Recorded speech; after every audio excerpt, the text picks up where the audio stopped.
سفر میں سہولت ہونے سے کوئی فرق نہیں پڑتا، کیونکہ اللہ تعالیٰ عالم الغیب ہے، اسے ہر چیز کا علم تھا کہ کون سی سواریاں کون سی سہولتیں پیدا ہونے والی ہیں، تو اس کے باوجود اس نے جو ہدایات دیں اور حضور صلی اللہ علیہ وسلم نے اس پہ عمل کر کے دکھایا اور ہمیں اس کی نصیحت کی۔ جزاکم اللہ احسن الجزا۔ مائی صاحب، ہم اسی بات کو آگے بڑھاتے ہیں کہ ایک جو رمضان کے دوران بعض ایسی خواتین جو حاملہ ہوتی ہیں، دودھ پلا رہی ہوتی ہیں، اسی طرح بعض ایسے لوگ جو بڑی عمر کے خواتین یا مرد ایسے ہوتے ہیں جن کے قوا مزمحل ہو چکے ہوتے ہیں اور مشکل ہوتا ہے ان کا روزہ رکھنا، تو ایسے لوگوں کے لیے کیا ہدایت ہے؟ جو حاملہ ہیں یعنی کہ اور مرضع دودھ پلانے والی، ان کو تو رمضان المبارک میں روزہ رکھنے سے رخصت دی گئی ہے۔ حضرت صلی اللہ علیہ وسلم نے فرمایا کہ ان اللہ وضع عن المسافر شطر الصلاۃ و عن الحامل والمرضع صوما، یعنی اللہ تعالیٰ نے مسافر سے آدھی نماز معاف کر دی ہے اور حاملہ اور دودھ پلانے والی عورت سے روزہ کو معاف کر دیا ہے، روزہ سے انہیں رخصت دی گئی ہے۔ یعنی یہ دونوں اپنے عذر کے ختم ہونے کے بعد چھوڑے ہوئے روزے پورے کر لیں، یعنی جب وضع حمل ہو جائے اس کے بعد پھر جو کیا کہتے ہیں جب موقع میسر ہو، دودھ پلانے کا عرصہ بھی ہے، وہ آگے بھی بات آئے گی، دودھ پلانے کا عرصہ بھی ہے، پھر وضع حمل کے بعد نفاس کا بھی وقت ہے، پھر دودھ پلانے کا عرصہ ہے، جب بھی اس کے بعد موقع میسر ہو تو وہ روزے اپنے پورے کریں۔ اور اسی طرح جو مرضیہ ہے دودھ پلانے والی، وہ بھی دودھ پلانے کے عرصہ کے بعد اپنے روزے پورے کریں۔ اگر طاقت ہو تو فدیہ دے دینا چاہیے، تاکہ یہ اگر روزے رکھنے کی موقع مل بھی جائے تو فدیہ پھر یہ اس بات کی کفایت کرتا ہے کہ رمضان میں جو محرومی روزوں سے رہی ہے اس کی استطاعت اس طاقت ملے اور کم از کم کچھ فدیہ کفایت کر جائے اس کے بدلے میں۔ اور دوسری یہ کہ ایک یہ شکل بھی پیش آتی ہے کہ اگر کسی عورت کی ایسی حالت پیش آتی رہتی ہے، یعنی وہ 9 ماہ کا حمل ہے، پھر اس کے بعد دودھ پلانے کا عرصہ کم و بیش 2 سال تک چلتا ہے، اس کے بعد پھر اگر وہ حاملہ بن جاتی ہے پھر دودھ کا عرصہ کہ لمبا پیریڈ چلتا ہے، تو ایسی جو خاتون ہے اس کو پھر روزے رکھنے کی نہ موقع مل سکے گا نہ اس کی استطاعت ہوگی، تو بہتر ہے کہ وہ فدیہ دے دے، تو فدیہ اس بارے میں پھر کفایت کرے گا کیونکہ اسے روزے رکھنے کا موقع ہی نہیں مل سکتا۔ اسی طرح جو دوسرا حصہ ہے کہ جو بوڑھی عورت ہے یا بوڑھا مرد ہے اور اس کے قوا اتنے کمزور ہو چکے ہیں یا دائم المریض کے حکم میں وہ آتا ہے، تو اس کے لیے پھر آئندہ صحت ہونے یا روزے رکھنے کا امکان بالکل نہیں ہے، تو ان کے لیے یہی بہتر ہے کہ وہ فدیہ دیں، تاکہ کیونکہ روزے رکھنے کا امکان ہی نہیں ہے۔ اور حضرت اقدس مسیح موعود علیہ السلام نے بھی اس کا ذکر فرمایا ہے۔ حضور فرماتے ہیں کہ جن بیماروں اور مسافروں کو امید نہیں کہ کبھی پھر روزہ رکھنے کا موقع مل سکے، مثلاً ایک بوڑھا ضعیف انسان یا ایک کمزور حاملہ عورت جو دیکھتی ہے کہ بعد وضع حمل بسبب بچے کو دودھ پلانے کے وہ پھر معذور ہو جائے گی، 2-2.5 سال کا پیریڈ اس میں گزر جائے گا اور سال پھر اس طرح گزر جائے گا، ایسے اشخاص کے واسطے جائز ہو سکتا ہے کہ وہ روزہ نہ رکھیں کیونکہ وہ روزہ رکھ ہی نہیں سکتے، اور فدیہ دیں۔ فدیہ صرف شیخ فانی یا اس جیسوں کے واسطے ہو سکتا ہے جو روزہ کی طاقت کبھی نہیں رکھتے، باقی اور کسی کے واسطے جائز نہیں کہ صرف فدیہ دے کر روزے کے رکھنے سے معذور سمجھا جائے۔ بس خلاصہ اس کا یہ نکلا کہ حاملہ یا دودھ پلانے والی عورت یا ایسا بوڑھا شخص یا عورت جس کے قوا مزمحل ہو چکے ہیں، کمزور ہو چکے ہیں اور روزہ انہیں زندگی کے باقی اشغال سے محروم کر دیتا ہے، انہیں روزہ نہیں رکھنا چاہیے، انہیں فدیہ دے دینا چاہیے۔ اس ضمن میں پڑھ رہا تھا تو حضرت مسیح علیہ السلام نے یہاں تک لکھا ہے کہ بعض کاشتکار جو گرمی کے موسم، شدید گرمی کے موسم میں انہوں نے تخم ریزی کرنی ہوتی ہے، فصل کاٹنی ہوتی ہے، تو ان کو بھی، ان کے متعلق بھی حضرت مسیح علیہ السلام نے فرمایا کہ وسلم کا ارشاد ہے کہ انما الاعمال بالنیات، نیت پہ دار مدار ہے اعمال کا، تو وہ اگر روزہ نہیں رکھ سکتے تو وہ اپنی حالت کو، اپنی مخفی حالت کو خود جانتے ہیں، اگر وہ نہیں رکھ سکتے تو ان کو بھی اجازت ہے کہ وہ پھر بعد میں اس کی پوری کر لیں اس کی گنتی، کیونکہ وہ بھی بیمار کے کیٹیگری میں آئیں گے، زمرے میں آئیں گے۔ جزاک اللہ۔ ہم اپنے اگلے سوال کے لیے اپنے دوسرے مہمان مکرم محترم کالوں صاحب کی طرف چلتے ہیں۔ مول صاحب، آپ سے میری درخواست یہ ہے کہ ابھی ہم بات کر رہے تھے مسافر اور مریض کی اور مرضعہ اور حاملہ وغیرہ کی، تو ایسے لوگوں کے لیے قرآن کریم نے خاص طور پر فدیے کا ارشاد فرمایا ہے کہ ایسے لوگ جو روزہ نہیں رکھ سکتے رمضان میں وہ فدیہ ادا کریں. تو ایسے اس فدیے کی کیا تفصیل ہے اور اس کی ادائیگی کا کیا طریق ہے؟ قرآن کریم نے بیان فرمایا ہے جی کہ فمن کان منکم مریضا او علی سفر فعدۃ من ایام اخر، جی کہ اے مسلمانوں تم میں سے جو شخص ماہ رمضان میں بیمار ہو یا ماہ رمضان میں اسے سفر درپیش ہو تو وہ رمضان کے دوران سفر اور بیماری کے سبب روزہ نہ رکھے، بلکہ فعدۃ من ایام اخر، رمضان کے اس کے وہ روزے جو بیماری اور سفر کی بنا پر چھوٹ گئے ہیں وہ رمضان کے بعد کسی دوسرے وقت پہ اس گنتی کو پورا کرے اور ان روزوں کو ادا کرے. جی اگلے جملے میں فرمایا وَعَلَى الَّذِينَ يُطِيقُونَهُ، اور وہ لوگ جو بیماری کے بعد یا سفر ختم ہونے کے بعد ان روزوں کو رکھنے کی طاقت رکھتے ہوں مگر بیماری یا سفر کی مجبوری کی بنا پہ دوران رمضان روزے نہ رکھ سکے ہوں، جی فرمایا ان پر ایک مسکین کا کھانا دینا فرض ہے. جی اب وہ مسافر یا وہ مریض جو صاحب مقدرت ہیں ان کے بارے میں اللہ تعالیٰ اس آیت میں فرماتا ہے کہ وہ بیماری ختم ہونے کے بعد یا سفر ختم ہونے کے بعد رمضان کے بعد اپنے فوت شدہ روزے بھی پورے کرے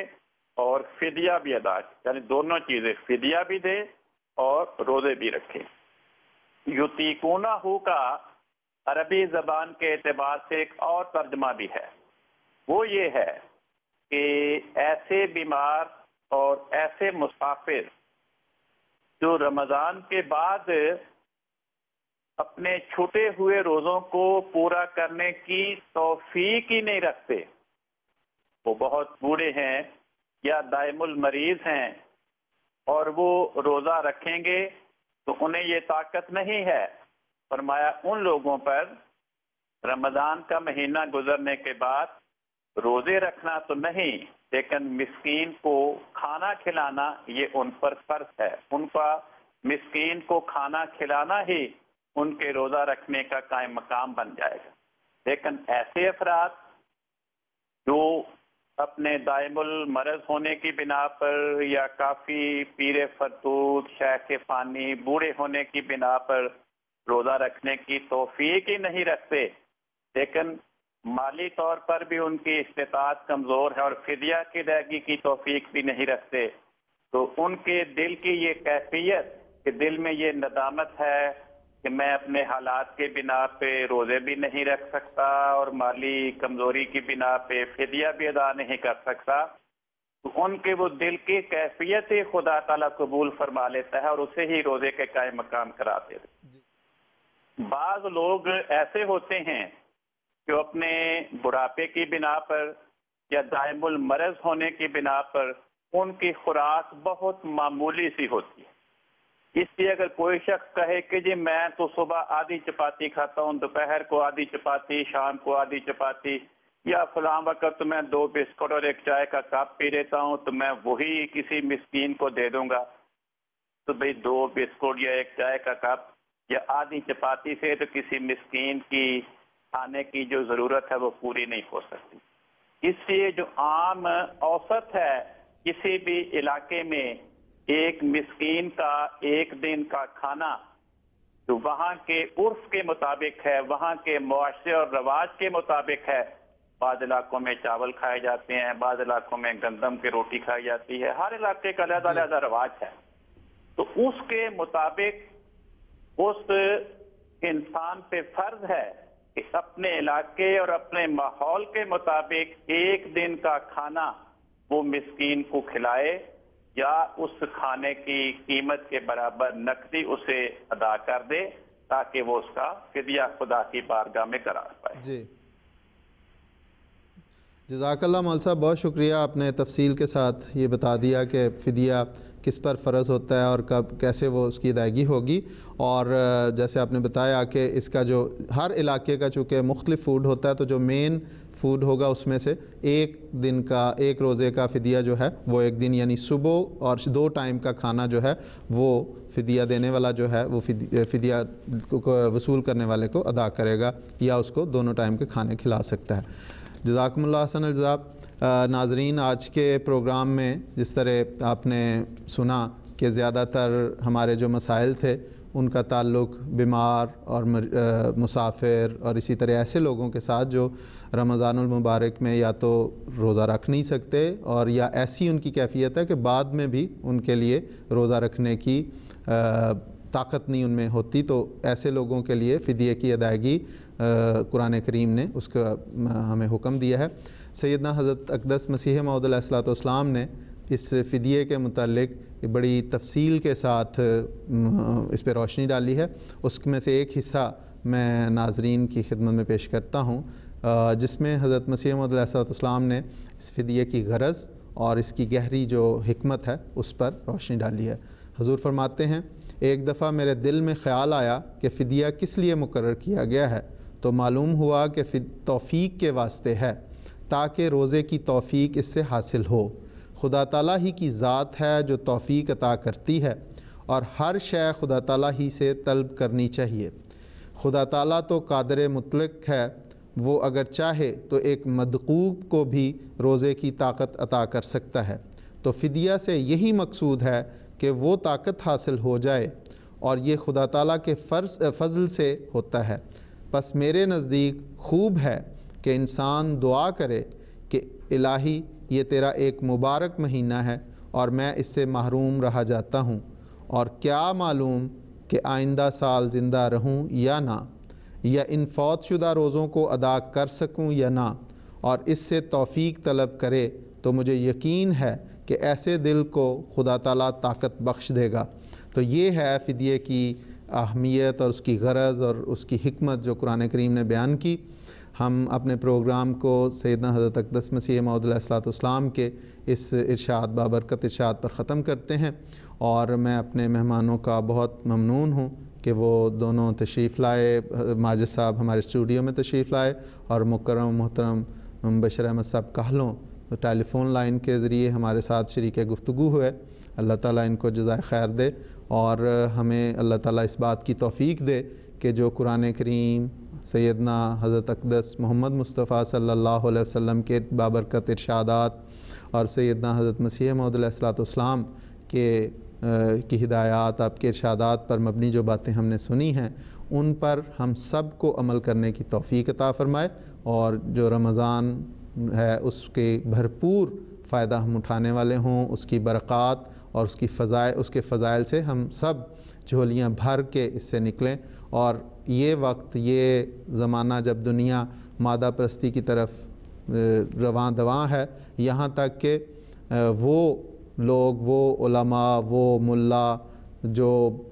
کھانے کے چکر میں اپنے پیٹ کی خاطر مختلف قسم کے مسلمانوں پر, ایسے جو حقیقی اسلام کے دعوے دار ہیں ان پر مختلف قسم کے الزامات لگاتے ہیں صرف اپنے پیٹ کی خاطر, اللہ تعالیٰ ان کو بھی ہدایت دے تاکہ وہ حضرت اقدس مسیح موعود علیہ السلام جو حضور صلی اللہ علیہ وسلم کی عین پیش گوئی کے مطابق, آپ کی دی ہوئی خوشخبری کے مطابق اس زمانہ میں اللہ تعالیٰ نے جن کو مبعوث کیا اور جن کے بعد خلافت کا سلسلہ اللہ تعالیٰ نے ہم میں قائم کیا ہے, اس کی حقیقت کو سمجھنے اور اس حق کو پہچاننے کی اللہ تعالیٰ انہیں بھی توفیق دے اور ہمیں بھی یہ توفیق دے کہ ہم ہر آن ہر لمحہ خلافت کی برکات سے مستفید ہوں اور اس کے قدموں میں ہمیشہ ہم بیٹھے رہیں. اللہ تعالیٰ ہم سب کو اس کی توفیق عطا فرمائے. السلام علیکم ورحمۃ اللہ وبرکاتہ. صلی علی رسولنا صلی